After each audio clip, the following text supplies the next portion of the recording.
ബീഹാറിലെ ഭൂമിശാസ്ത്ര പരീക്ഷയ്ക്ക് നാട്ടിലെ വലിയ നദികളിലൊന്നായി കുട്ടികൾ ഇന്നും പഠിക്കുന്ന പേരാണ് മൊഹേന. ഫാൽഗുനിയിൽ നിന്ന് പിറന്ന് നളന്ദ, ഗയ, ജഹാനാബാദ് ജില്ലകളെ സമ്പുഷ്ടമാക്കിയ നദി. 3.5 പതിറ്റാണ്ട് മുമ്പ് നദീമുഖം സർക്കാർ അടച്ചുകെട്ടി. ഒഴുക്ക് നിന്നു, നദി മരിച്ചു. പാടങ്ങളിൽ കോൺക്രീറ്റ് തോടുണ്ടാക്കലായിരുന്നു സർക്കാരുകളുടെ ലക്ഷ്യം. ജഗന്നാഥ് മിശ്ര തൊട്ട് നിതീഷ് കുമാർ വരെയുള്ള മുഴുവൻ സർക്കാരുകളും ബീഹാറിൽ തോടുണ്ടാക്കി. പണി ഇപ്പോഴും തുടരുകയാണ്. കൃഷി ഇല്ലാതാവുന്നു, കർഷകർ നാടുവിടുന്നു.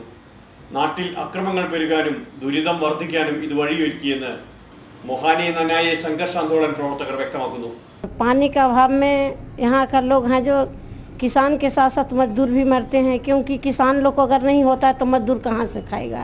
ബീഹാറിൽ ജലസേചനത്തിന് പരമ്പരാഗതമായി ഉണ്ടാക്കിയിരുന്ന പൈൻ എന്ന തോടുകളും അഹർ എന്ന ചെറുതടാകങ്ങളും ഇല്ലാതാക്കിയാണ് പാടത്ത് കോൺക്രീറ്റ് തോടുണ്ടാക്കാൻ സർക്കാർ നോക്കിയത്.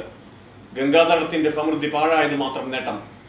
ലക്ഷക്കണക്കിന് മനുഷ്യരുടെ ജീവിതം കൂടി മൊഹേന നദിക്കൊപ്പം വരണ്ടുണങ്ങി.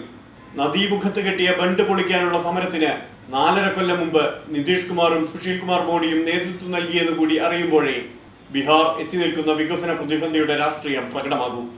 മുഹാനെ നദിയുടെ ഈ മണൽപ്പരപ്പുകൾ നമ്മെ ഓർമ്മിപ്പിക്കുന്നു. ഇന്ത്യയിലെമ്പാടും ജലസമരങ്ങൾ ശക്തമാവുകയാണ്. ബീഹാറിലെ ഖമർപൂരിൽ നിന്ന് ക്യാമറമാൻ മനോജ് പുതുപ്പാടിക്കൊപ്പം കെ മധു, അമൃത ന്യൂസ്.